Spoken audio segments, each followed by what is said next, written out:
A random variable p is normally distributed with a mean of 120 and a standard deviation of 30. And we want to know what's bigger, the probability of the event that the value of p is between 60 and 150 or 6/7. To start, when you have a normal distribution, when something is normally distributed, we want you to make use of and to memorize the following graph. Remember, m represents the mean, d represents the standard deviation. So here, if our mean is 120, and our standard deviation is 30, we can take this information and plug it into the graph like so.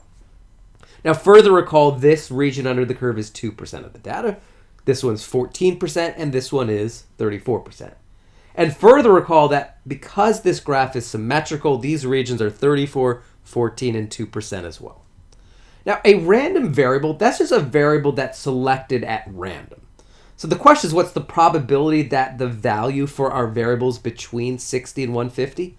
Well, look back at our graph. The probability that essentially the values between 60 and 90 is 14%. The probability that the values between 90 and 120 is 34%.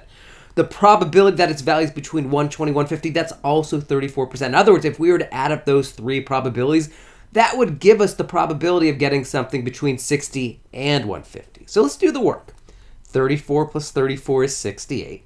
If we tack on the final 14, that should take us to 82. In other words, quantity A is 82%.